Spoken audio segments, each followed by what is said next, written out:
people are saying that you guys keep counting the Broncos out of winning the division. They added the best quarterback in football this offseason. Ben DiNucci. God. He's going to carry him. Ben DiNucci. Didn't Sean Payton say he might be working for Walmart soon at one point? Yeah. This offseason. Him and Will Jordan Humphreys. So Denver, great transition, Ziggy.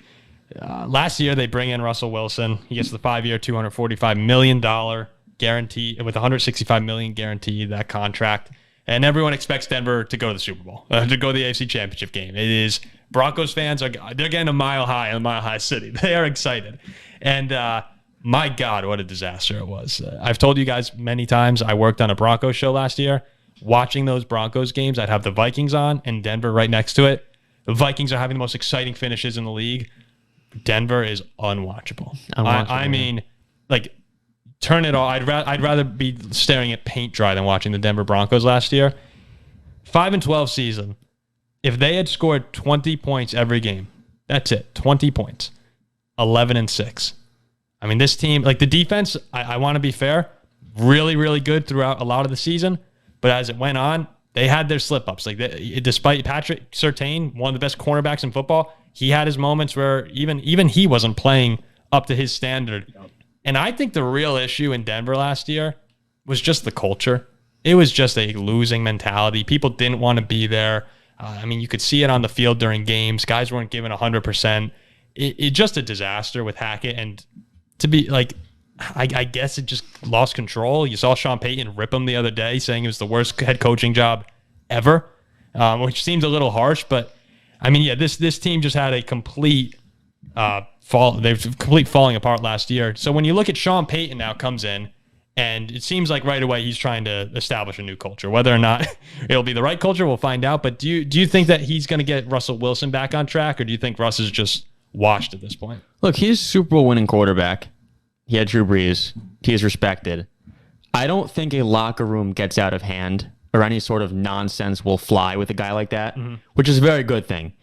Because I'm not going to go and say that Russell Wilson is washed up and terrible after playing one season on a new team. Things were just bad. Things were just bad. And if they're bad this year, that's different. This is a big year. But I think Russ has some left in the tank. I think he's super talented. I think on paper, you look at the roster, offense and defense in Denver, they could be the second best team in the AFC West. If you just look at the roster, look at the names. The talent on the offense is very good. I mean, I'm okay with it. Like I like Sutton, I like Jerry Jeudy, Javonte Williams. We'll see when he gets back. I think that's very solid. I mean, I think if Russ is playing well, it's a Chargers? very solid offense. It's close. I don't know. Probably not, but it's close. But it's good enough. It's good. Yeah, like it's good. It shouldn't be 5-12. No, like that was outrageous. Again, the offense was nothing working at all. So I think that if there's no just nonsense, people want to be there, which I think Sean Payton will help with. I think Russ has still got it. I think it's going to be a better year in Denver. I really do. How about you, Ziggy? It's tough for the year to be a whole lot worse. I mean, it just is, right? Like you said 20 points, they go 11-6. Just to get people listening who might not know how few 20 points is. The Arizona Cardinals, the New Orleans Saints, and the Chicago Bears were all at about 20 points a game last year. Right, so their offense need to be as good as Justin Fields or whatever the Cardinals put together to win that many games. The defense is not going to be... The Saints' offense was tough to watch, too. The offensive talent there should be enough to be scoring 28 points a game. Yeah, 30 points a game. I feel like you guys might be overrating that Denver offense a little bit, but it's I mean, talent. I think Sutton, Jeudy, and Williams are good. Yeah, I mean, Williams, you worry because he tore his ACL, his PCL, and his LCL. But to compensate that, I mean, the offensive line just got better, right? Like they brought in Ben Powers, one of the best run blocking guys in the league from Baltimore. You know, Mike McGlinchey, is he the best right tackle in the league? No, but he's been above average every year of his career. Yeah, he's a solid guy. This is like the Notre Dame show right here. Yeah, it is. I was just about to say the same thing. Mike McGlinchey, let me just say real quick, super nice dude. I for one day was like a team manager with Notre Dame. I just wanted to try it out. And I will tell you, Brian Kelly is really short. Really short guy, way shorter than you think. Really, but we're on our way in, and I didn't really. It was fine. I wouldn't do it again. You're kind of like feel a little bit like the bitch, yeah, for lack of a better term. But we're walking in, and McGlinchey walks by. I'm this short or this skinny freshman. He's just like, "What's up, dude? How's it going, man?" Like high five, and I'm like, "It's awesome. Like I love this guy." So I'll always be a Mike McGlinchey fan. And yeah, he will come over and provide some good stability there on the right side of the offensive line. Look, there's one thing I wanted to also mention regarding the Denver O-line. They were 20th last year in pass blocking efficiency, but Russell Wilson was the second worst quarterback in terms of converting pressure into sacks. He was just, a lot of times he made that offensive line look a little worse than it actually was. So just another thing I'm saying here where everyone looked worse. I mean, there's just a complete delamination from the offense. And you could see a little bit of that, like Aaron Rodgers. We're talking how Rodgers is in New York now, wants to play, excited to play. Maybe we see that carry over to the entire offense. And yeah, if they're 20 points a game, you could be looking at a playoff team. Which there's no reason they shouldn't be. There's really not. And there are two things that Broncos need to succeed this year. And if they can achieve these two things, they'll be competitive. If they don't achieve both, I think they're doomed. They need Russell Wilson to look something like the Seattle version. He doesn't have to be quite as good as like peak Seattle Russ, but he's got to be an above average quarterback. And they need the defense to not fall off with Ejiro Evero out.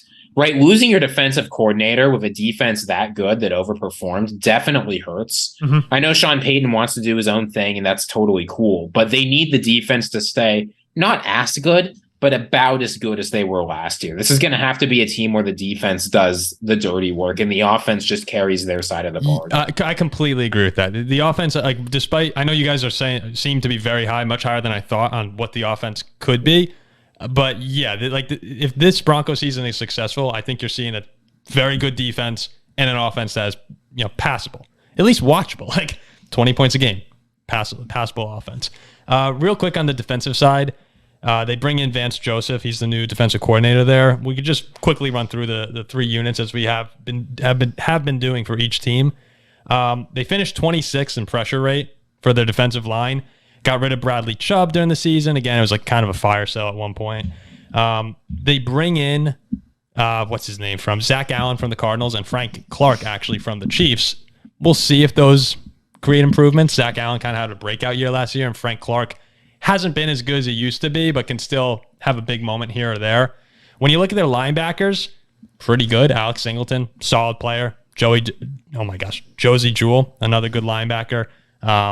Like decent guys in run and coverage. Drew Sanders gets better every year. Yeah, no, they have a good linebacking group. No, again, not really any super well-known star, but kind of like a lot of the AFC West, just a good linebacking corp. And then the secondary obviously is headlined by Surtain, who had the second best grade for PFF last year. So if Sauce Gardner's not in the league, we could be talking about the best cornerback in football, even with him. And then, of course, you have Justin Simmons leading the safeties. A good unit, like overall, very good. Yeah, obviously it hurts to lose a defensive coordinator, like back when we lost Dick LeBeau. But when you have a good number of talented players, like for me, there's no reason to think that they were a top 10 unit last year defensively. There's no reason to believe that they're going to have just a sudden fall off. Even if they're a little worse, they'll be just a little worse, but nothing. No, these guys should be fine. These guys should be fine. When you look top to bottom on the roster. It comes down to the offensive side of the ball. Russ can't stink. The offense can't be dysfunctional. That's what this comes down to. Yep. It's not the defense. They'll be totally fine. It's a good unit. So if I say Denver Broncos right now, playoff team, if it like gun to your head. I'm going to say no just because of how good the AFC is. Mm-hmm. If you put them in the NFC, you're saying yes? I'd say yes, yeah. How about you, Ziggy? I agree. It's the AFC wildcard spots are going to be so competitive, right? Like the AFC North has 3 teams that could realistically get a wildcard spot. The AFC East has three more teams. I thought he was throwing shade at the Steelers. No, like 3 wildcard spots. Yeah. The AFC East has at least 2 teams that could get a wildcard spot. You'd the say AFC, I'd say 4. I'd say 3, but yeah. I'd say all 4. Whoa. No, he's saying in addition to the winner. Yeah, 3 wild. Okay. Every team. Okay, I'll put it another way. Every single team in the AFC North and the AFC East has a real chance at a wild card spot. The Chargers have a good chance. The Titans or the Jaguars have a chance. Yeah, there are just so many teams. Yeah. and the Broncos have the misfortune of playing 3 solid teams in their division. I mean, good luck. And look, we can't forget, like, this team was 5-12. To go 9-8 or 10-7 is a vast improvement, and that's probably what you need. There to were reach the so playoffs. many games though that for them that just like a couple things went wrong, and they could have had a much better. But do you see them going from 5-12 to 10-7? No, I think they're an okay team. I don't think that. I think Payton's a great coach. I don't expect them to make this crazy jump to an 11 or 12 win team. I don't think anything less than 9-8ish would make the playoffs in the AFC. Oh, I'd agree. You need 10. Yeah. It's because I mean, even the Steelers, like we talk about their schedule, it's pretty easy to see the Steelers getting to 9-10 wins. Like they should get to 10 wins with the schedule they have. Yeah, and realistically, I don't expect Pittsburgh to win the AFC North. And we're so not that's a playing wild card. KC twice a year. Yeah.